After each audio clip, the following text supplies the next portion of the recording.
Who are the Mighty Nein? A complete character introduction. Welcome. If you've just started watching the Mighty Nein animated series on Amazon Prime, and you're wondering who these characters are, what they can do, and why you should care about this ragtag group of misfits, you're in exactly the right place. This is a complete introduction to the Mighty Nein, designed for people who are brand new to Critical Role. We're going to cover everything you need to know. What Critical Role is, how it connects to that other show, The Legend of Vox Machina, the world these stories take place in, and most importantly, all 9 members of the Mighty Nein. Yes, 9, despite the name. We'll get to that. Whether you're here to learn before watching the next episode, or to fall asleep to deep fantasy lore, settle in. This is going to be comprehensive, starting from the absolute beginning. Let's begin. What is Critical Role? Before we talk about the Mighty Nein specifically, we need to talk about what Critical Role is, because understanding where these characters come from makes their stories so much richer. Critical Role started in 2015 as a live-streamed Dungeons & Dragons game. A group of professional voice actors, led by Dungeon Master Matthew Mercer, got together to play D&D and streamed it online. Now, if you're not familiar with Dungeons & Dragons, here's the quick version. D&D is a collaborative storytelling game where players create characters and go on adventures in fantasy worlds. One person, the Dungeon Master, describes the world and controls the monsters and NPCs, while the other players make choices for their characters and roll dice to determine outcomes. It's improvised storytelling with game mechanics, and when done well, it creates incredible narratives. Critical Role became a phenomenon. Millions of people tuned in every week to watch these voice actors play D&D, laugh together, cry together, and create epic stories. The show has run for over a decade now, with multiple campaigns spanning hundreds of episodes and thousands of hours of content. Campaign 1 followed an adventuring party called Vox Machina, which became the animated series The Legend of Vox Machina on Amazon Prime. Campaign 2, which ran from 2018 to 2021, followed a completely different group of characters in a different part of the world. That's the Mighty Nein. And now, 20 years after the events of Vox Machina in the story's timeline, the Mighty Nein is getting its own animated adaptation. Here's what makes the Mighty Nein different from its predecessor. Vox Machina was a band of heroes who knew they were heroes, who wore their heroism proudly, even when they were dysfunctional and chaotic. The Mighty Nein are criminals, outcasts, and misfits who stumble into heroism reluctantly. Vox Machina was bright and bombastic. The Mighty Nein is darker, grittier, more grounded. The animated series reflects this, where The Legend of Vox Machina is a fun, action-packed animated adventure. The Mighty Nein is described by its creators as a gripping, gritty drama that happens to be animated. It's more mature, more elevated in its storytelling, with more complex character work and moral ambiguity. So if you're coming from Vox Machina expecting the same tone, prepare for something different. And if you've never seen Vox Machina, don't worry. You don't need to. The Mighty Nein stands completely on its own. The world of Exandria. Both The Legend of Vox Machina and the Mighty Nein take place in the same world, a fantasy realm called Exandria. Exandria was created by Matthew Mercer for his personal D&D campaign back in 2012, and it's since grown into one of the most detailed fantasy settings in modern fiction. Think of Exandria like Middle-earth from Lord of the Rings, or Westeros from Game of Thrones. It's a fully realized world with its own continents, countries, religions, histories, and conflicts. Vox Machina's story took place primarily on the continent of Tal'Dorei, a land of ancient forests, mountain kingdoms, and dragon lairs. The Mighty Nein story takes place on Wildemount, a continent to the east of Tal'Dorei, separated by an ocean. Wildemount is different from Taldore in almost every way. Where Taldore felt like classic high fantasy, Wildemount is inspired by Eastern European history and has a more brutalist, grounded aesthetic. It's a continent defined by political tension and war.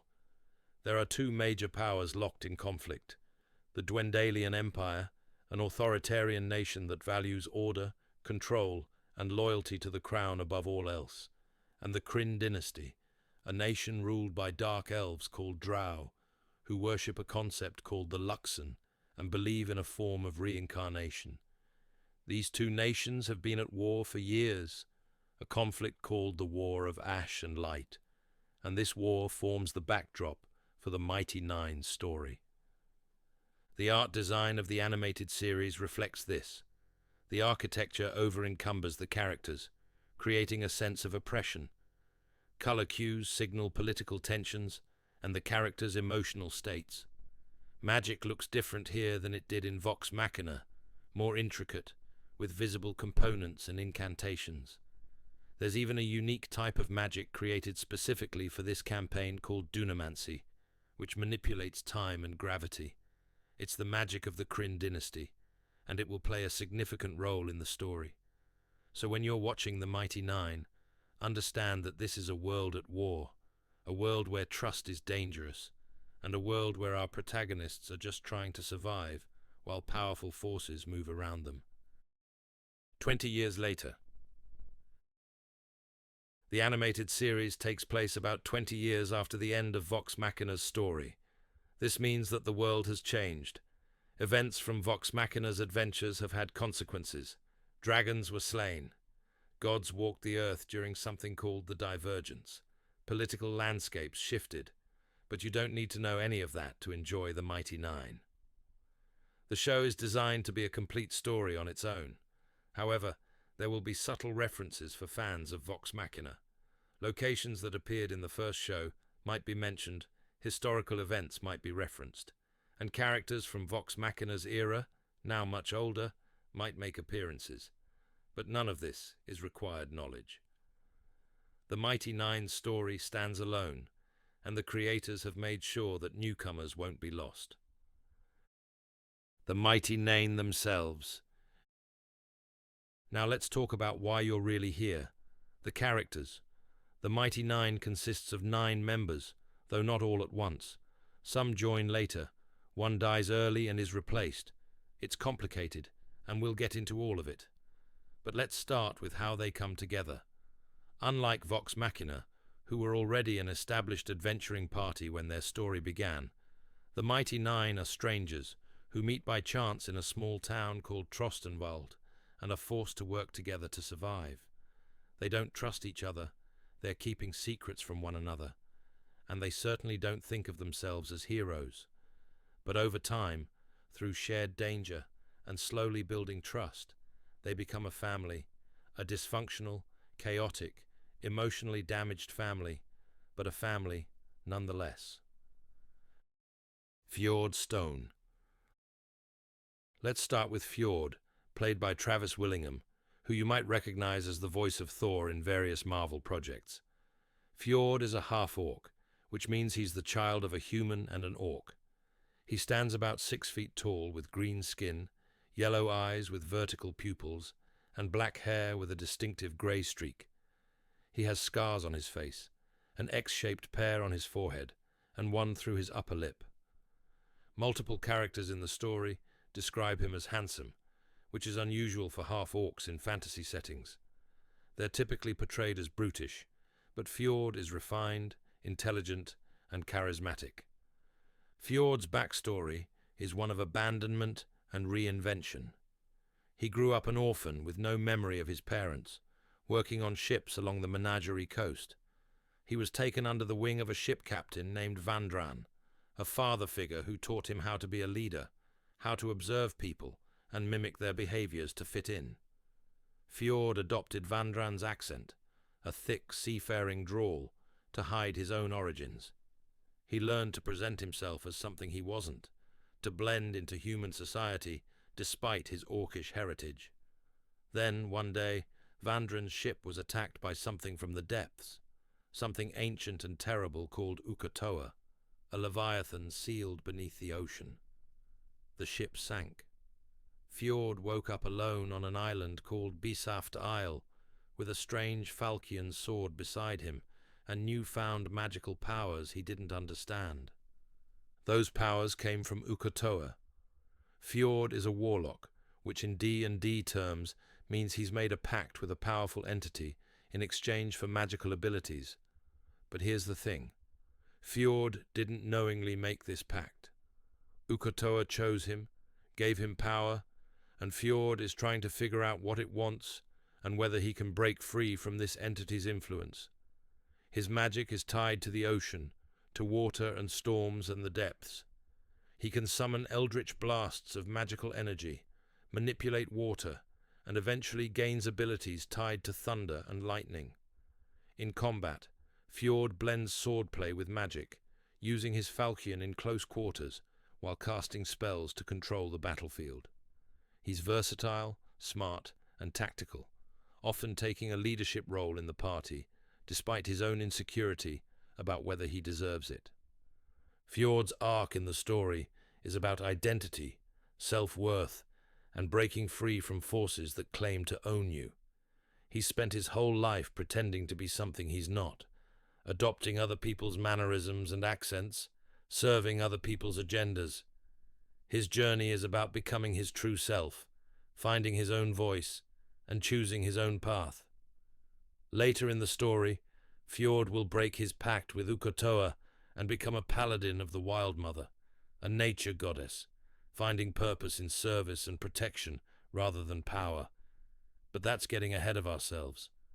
When we meet Fjord at the start, he's just a guy with a mysterious sword, strange powers he doesn't understand, and a desperate desire to learn more about magic by gaining entry to a prestigious wizarding academy. Beauregard Lionette. Next is Beauregard Lionette, called Beau by everyone, played by Marisha Ray. Beau is a human woman in her early 20s with brown skin, short dark hair that's shaved on one side, and an athletic build. She's a monk, which means she's trained in martial arts and fights with her fists, feet, and a staff. She wears blue robes that mark her as a member of an organization called the Cobalt Soul, a monastic order dedicated to seeking knowledge and fighting corruption. But here's the thing. Beau didn't choose to join the Cobalt Soul. She was forced into it by her father. Beau grew up in the Lionette family, a wealthy winemaking dynasty in the Empire. Her father, Thoreau Lionette, wanted a son who would take over the family business and be a proper heir. What he got was Beau, a rebellious daughter who had no interest in wine, no respect for authority, and a talent for getting into trouble. So when Beau was old enough, Thoreau essentially sold her to the Cobalt Soul, paying the order to take her off his hands and shape her into something useful. Beau was kidnapped, essentially, dragged to a monastery, and forced to train. She hated it. She hated the monks, hated the discipline, hated everything about her new life. But the training stuck. Beau learned to fight, to read people, to extract information through intimidation or deception, and despite her resentment, she became exceptional at it. Eventually, she caught the attention of an expositor named Dyron, a member of the Cobalt Soul's Intelligence and Espionage Division. Expositors investigate corruption, gather information, and mete out justice where they deem necessary. Dyron recruited Beau, and suddenly, Beau had purpose. She was being trained as a spy, an investigator, someone who could use her natural distrust of authority and her rebellious nature as assets rather than liabilities. When we meet Beau, she's rough around the edges. She's abrasive, cynical, quick to anger, and has absolutely no filter. She'll say exactly what she's thinking, even if it's rude or hurtful. She drinks too much, fights too readily, and trusts no one. But underneath that hard exterior is someone who desperately wants to belong, who's been rejected by her family and is terrified of being rejected again. As the story progresses, Beau becomes fiercely loyal to the Mighty Nein, to the point where their safety and happiness become her driving motivation. She's deeply affected by Mollymock's death early in the campaign, and his philosophy of "leave every place better than you found it" becomes a guiding principle for her. She even enters a relationship with Yasha, another member of the party, and learns to be vulnerable in ways she never allowed herself before. In combat, Bo is a machine. She's fast, hits multiple times per turn, and has abilities that let her stun enemies or extract information from them mid-battle. She's intelligence-based rather than wisdom-based, which is unusual for monks, meaning she's brilliant at analyzing situations, but sometimes lacks common sense. Caleb Widogast. Now we come to Caleb Widogast, played by Liam O'Brien. Caleb is a human wizard in his early 30s, though he looks older due to stress and trauma. He has reddish-brown hair, blue eyes, a cleft chin, and a perpetually exhausted appearance. He's thin, often unwashed, wearing a long coat that hides his spellbook and other essentials. His most distinctive features are the scars on his forearms, where crystals were embedded in his skin as part of his training. He suffers from severe PTSD and is one of the most psychologically complex characters in the party. Caleb's real name is Bren Aldrich Ermendrud. He was raised in a small town called Blumenthal, son of a simple couple who loved him dearly. But Bren showed an aptitude for magic, and he was recruited into an elite program run by the Cerberus Assembly, the Empire's Council of Mages. Specifically, he was trained by a man named Trent Ikithon, the Archmage of Civil Influence. Trent's program, called the Volstrucker or Scourgers, was designed to create assassin wizards loyal only to the Empire. Students were pushed to their absolute limits, mentally and magically, until only the strongest remained. Bren was exceptional. He and two other students, Astrid and Edwulf, were Trent's favorites.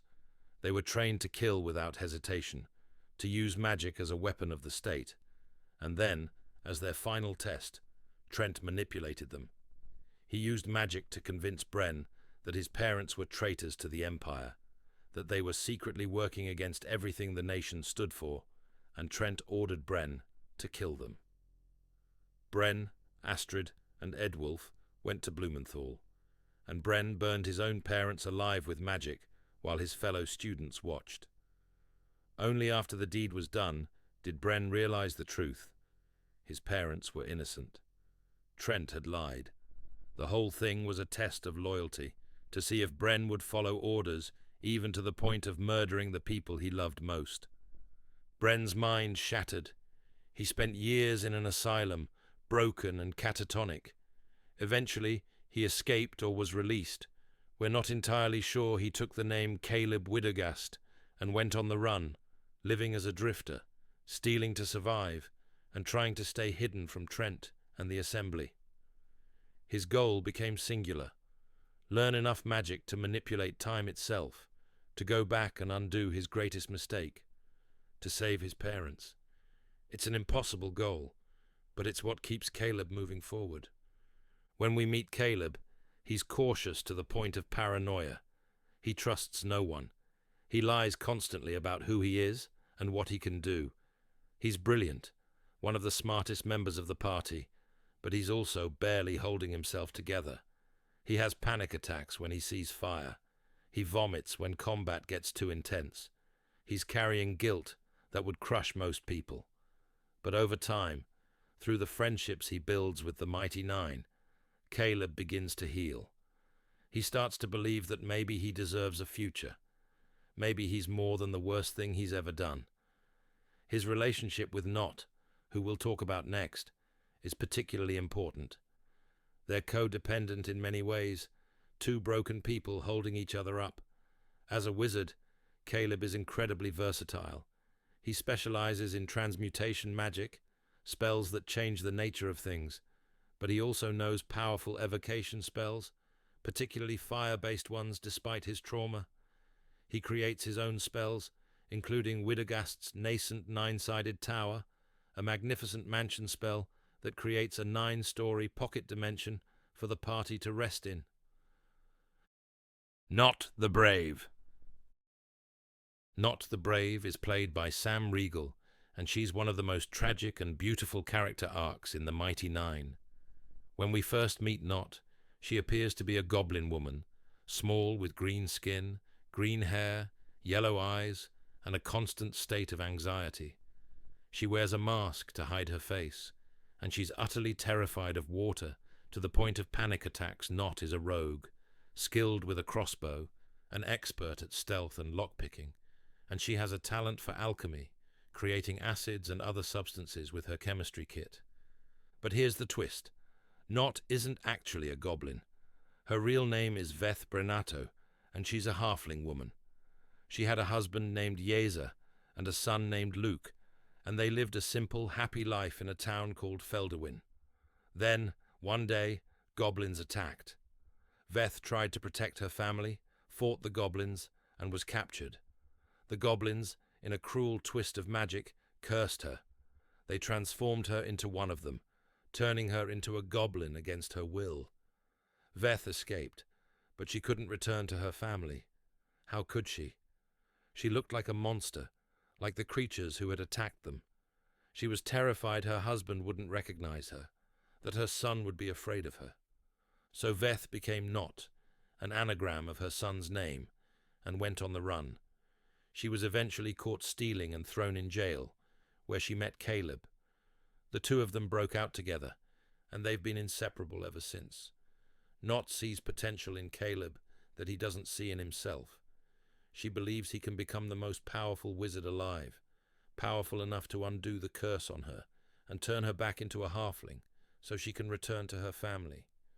That's her driving motivation for much of the story. Everything she does, every risk she takes, is to help Caleb become strong enough to save her. The relationship between Caleb and Not is beautiful and codependent. They're both running from their pasts.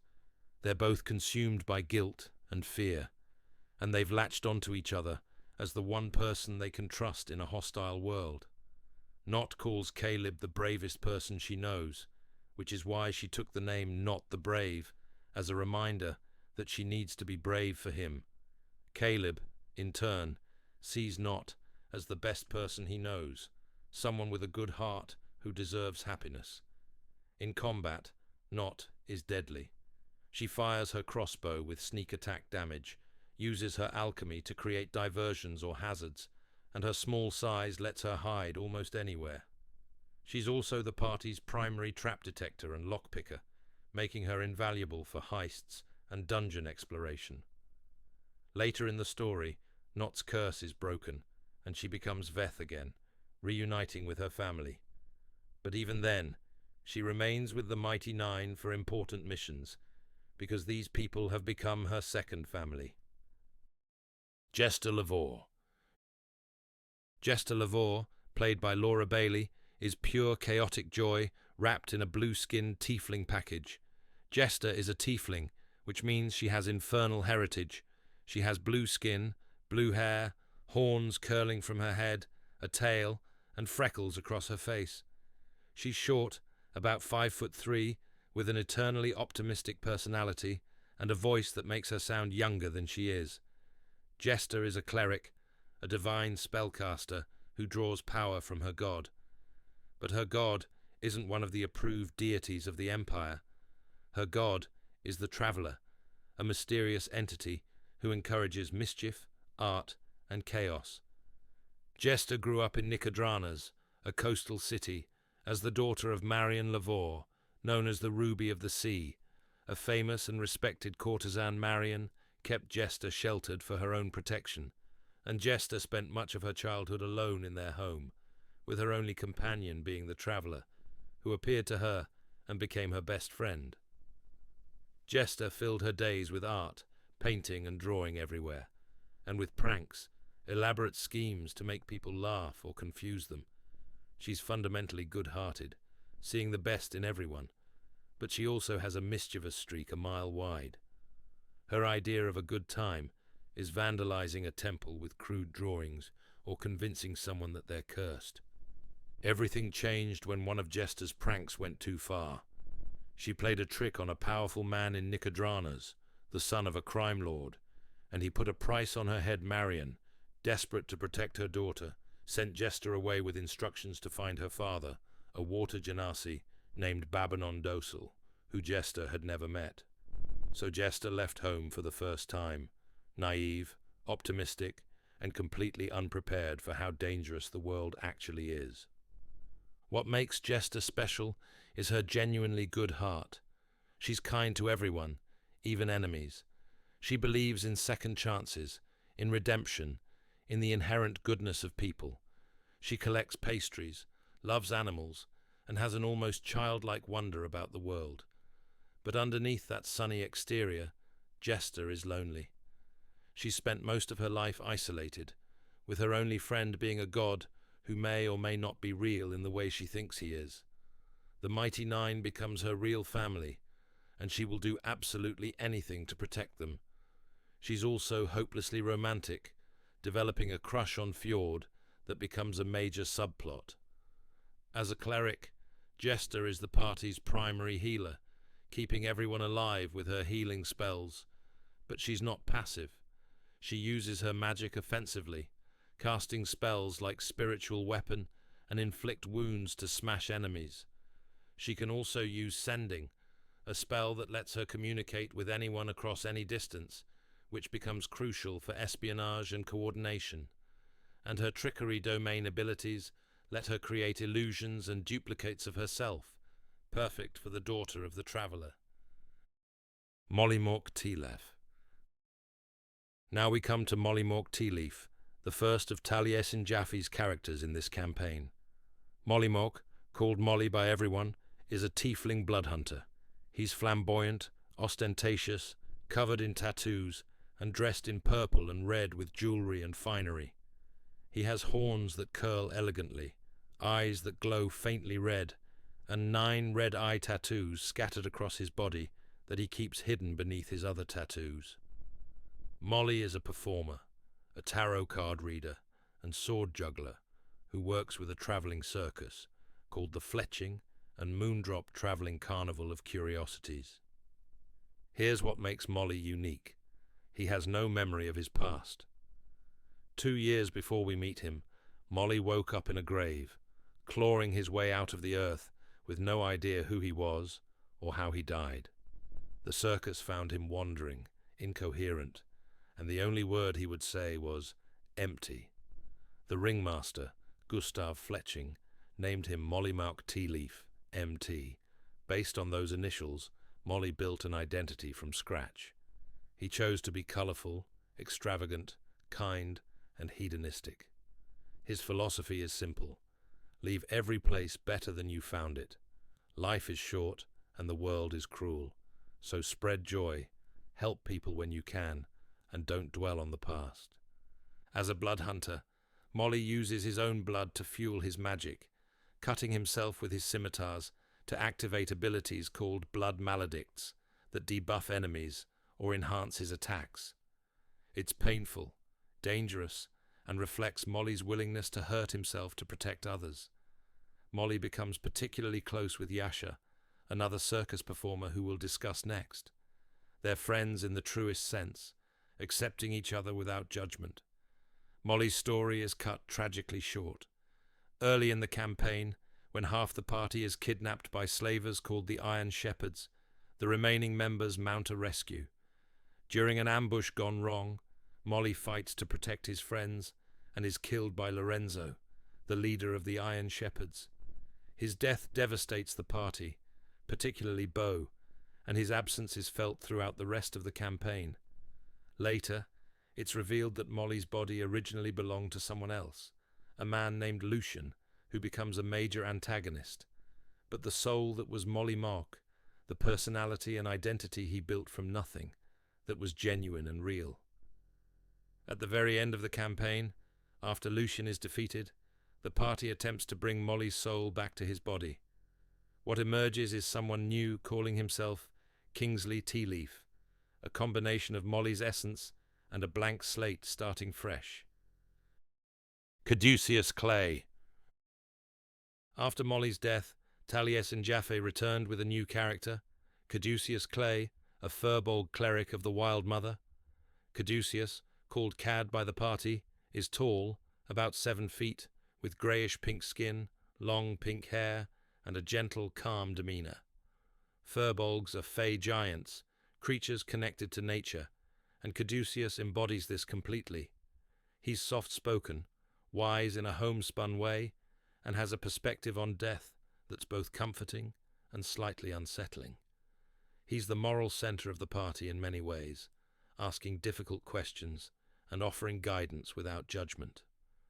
Caduceus comes from the Blooming Grove, a graveyard and temple in the Savalier Wood Forest. His family, the Clays, have been caretakers of this graveyard for generations, tending to the dead and maintaining balance between life and death on behalf of the Wild Mother, a nature goddess. But something went wrong. A corruption began spreading through the forest, a blight that twisted plants and animals into dangerous, hostile versions of themselves. One by one, Caduceus's family members left the grove to find the source of this corruption and stop it.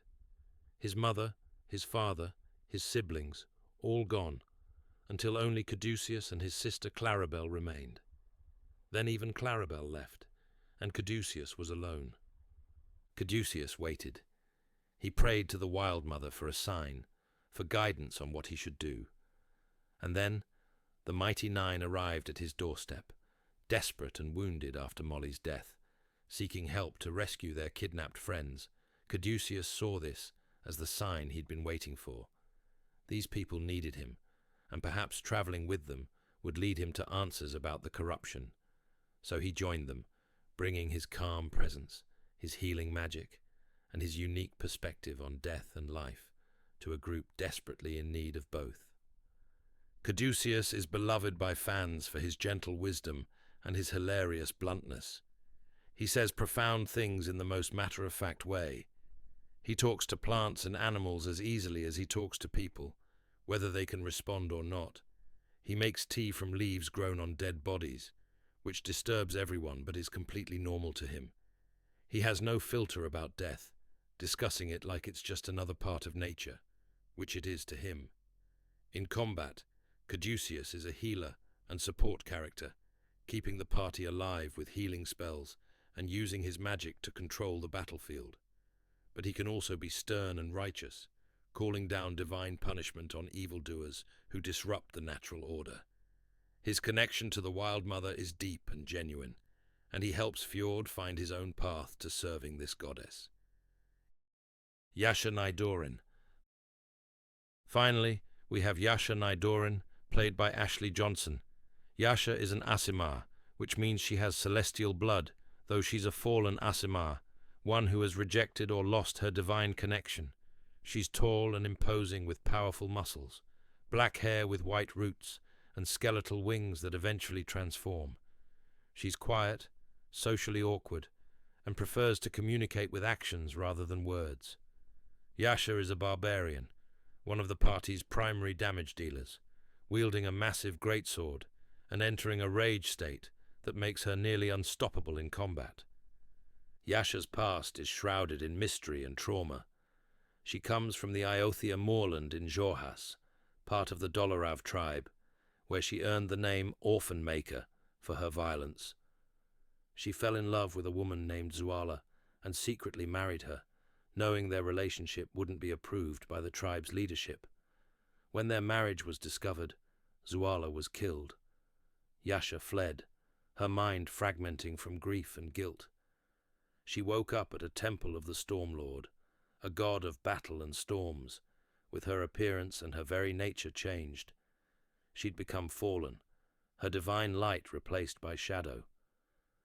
Yasha joined the same travelling circus as Molly, becoming his close friend. The circus gave her a place to belong, and Molly's acceptance helped her begin to heal. When we meet Yasha, she's still processing her trauma, still figuring out who she is. She's fiercely protective of her friends, but struggles to express emotions. She loves flowers, collects them, and presses them in a journal as a way of preserving beauty in a harsh world. Early in the campaign, Yasha is taken by a fiend named Oban and controlled against her will, forced to hurt the very people she cares about. The party's rescue of Yasha and her subsequent healing from that experience becomes a major arc. She and Bo develop a romantic relationship, helping each other grow and heal in ways they couldn't alone. Eventually, Yasha reconciles with her past, visits Zuala's grave to properly say goodbye, and her wings transform from skeletal to powerful and angelic, representing her accepting both her darkness and her light. Why they're together? So why are these 9 misfits traveling together? Unlike traditional adventuring parties who come together for glory or gold, the Mighty Nein start as strangers forced together by circumstance. They meet in a small town where strange things are happening at a circus. They're framed for crimes they didn't commit, and they have to work together to clear their names. And then, having survived that experience, they realize they're stronger together than apart. Each of them is running from something. Fjord is running from his past, and his patron Bo is running from her family's rejection. Caleb is running from the Cerberus assembly. Not is running from her monstrous appearance. Jester is running from the bounty on her head. They're all broken people who don't fit into society, who've been rejected or abandoned or traumatized, and in each other they find acceptance. The name, the Mighty Nein, is a joke. When they need to identify themselves to authorities, Caleb suggests they need a group name. After some brainstorming, Fjord suggests the Mighty Nein, since there were 7 of them at the time, and the name sounds imposing. But Caleb, whose accent makes his pronunciation unclear, says it as Nein, the German word for no. The name sticks as a perfect encapsulation of who they are, a group that shouldn't exist, that says no to authority, and that doesn't take themselves too seriously. Throughout their adventures, the Mighty Nein will expose corruption in the Empire, negotiate peace between warring nations, fight demonic cults, rescue a goddess, and prevent a living city from merging with reality. But through it all, their core motivation remains the same: protecting each other. They're a found family, bound not by blood or destiny, but by choice and love. What makes them special? What makes the Mighty Nein special isn't their power or their heroism. It's their humanity. They're flawed, broken people making terrible decisions and learning from their mistakes. They lie to each other and slowly learn to trust. They hurt each other and learn to apologize. They face impossible odds, and sometimes they fail, and those failures have consequences. The characters grow and change in ways that feel earned rather than prescribed. Caleb goes from a broken man who can barely function to someone who confronts his abuser and helps dismantle the system that created him. Bo goes from an angry loner to a loyal friend and romantic partner. Fjord finds his own identity and his own purpose. Not becomes Veth again and reunites with her family without losing her found family. Jester learns that the world is more complicated than she thought, but doesn't lose her optimism. The relationships between characters are complex and beautiful. Fjord and Jester's slow-burn romance. Bo and Yasha's passionate connection. Caleb and Nott's codependent friendship that evolves into something healthier. Caduceus's mentorship of the whole group. Jester and Bo's friendship. It's a web of connections that feels real and earned. Closing thoughts. So that's the Mighty Nein. 9 criminals and misfits who become heroes, not because they want glory, but because they refuse to let bad things happen to people they care about. They're liars, thieves, and outcasts who slowly, painfully, learn to be better. They're a family built not on destiny or prophecy, but on choice, trust, and love. If you're watching the animated series, you now know who these people are, what they can do, and why their story matters. If you're listening to fall asleep, you now have a comprehensive understanding of one of the most beloved adventuring parties in modern fantasy. The Mighty Nine's journey is one of healing, growth, and found family. It's about broken people putting each other back together, and it's about how sometimes the greatest heroes are the ones who never wanted to be heroes at all. Welcome to Wildemount. Welcome to the Mighty Nine. And whether you're watching to be entertained or listening to fall asleep, I hope this introduction has given you everything you need to appreciate these characters and their story. Thank you for listening. Rest well or watch well, whichever you need.